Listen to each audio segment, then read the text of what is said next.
Journalists across Nigeria Tuesday gathered for the prestigious Wole Soyinka Centre for Investigative Journalism Award ceremony. The award, which is highly contested, seeks to recognize journalists of all genres for their efforts in investigative journalism. It was held here in Lagos with over 200 people in attendance.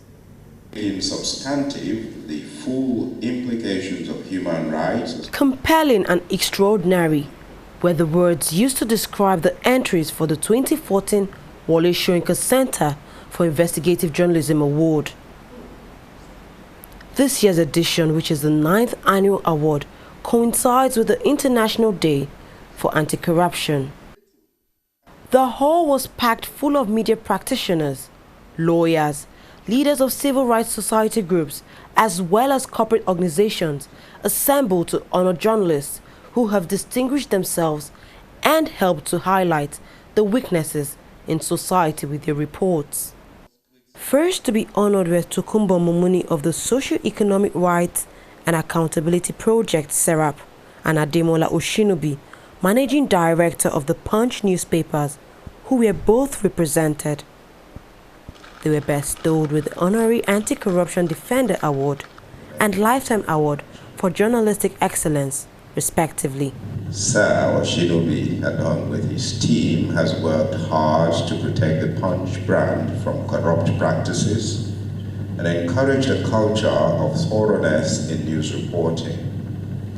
He is famous for his adherence to the core values of journalism: clarity, focus, and commitment.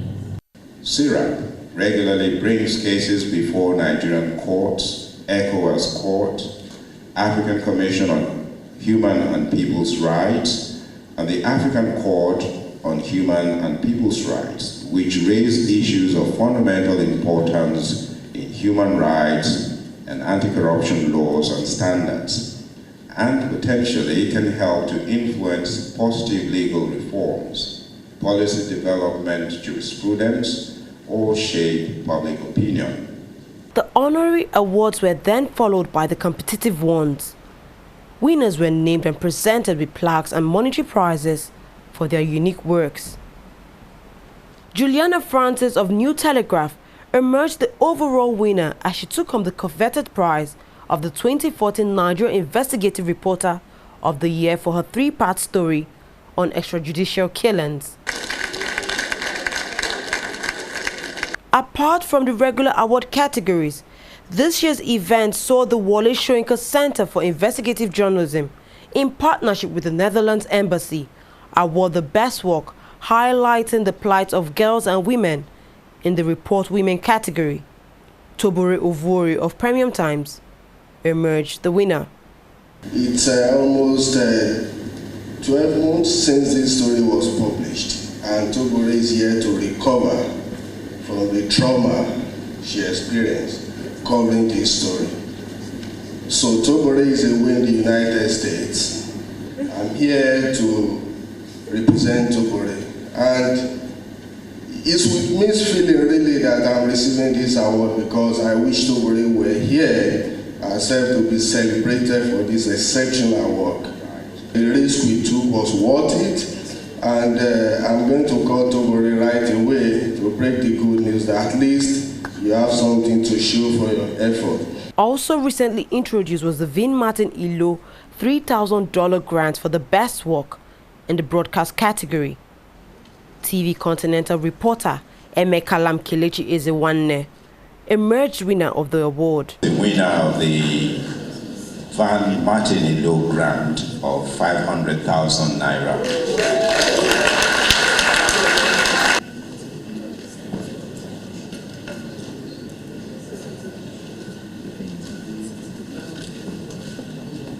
Coordinator of the Wole Soyinka Centre for Investigative Journalism gave this insight as to why the centre rewards investigative journalism. For Wole Soyinka Centre for Investigative Journalism, we focus on this issue because we believe that routine journalism, that is, you go and cover events, it's pretty reactive.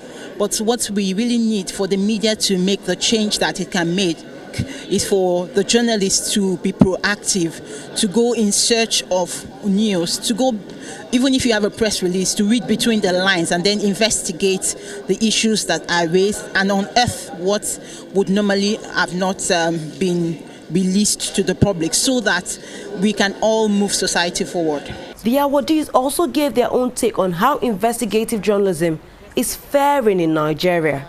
There is little or none being done, especially in the broadcast sector, and more needs to be done because to a large extent the time that is given and the resources that are given to broadcast investigative journalists is not enough.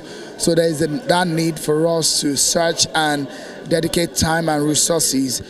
Media owners need to look inwards and make sure that more investigative stories are done, because that's exactly what will change the environment. The day-to-day stories won't make much change like the investigative stories. As journalists or as investigative journalists, we do try, but then there's so much that needs to be done. We need to get our facts right. We need to pay attention to details. But then I think under the circumstances that we find ourselves, we try the best we can with the resources available to us. But then we can try harder. The road to investigative journalism is certainly not a bed of roses.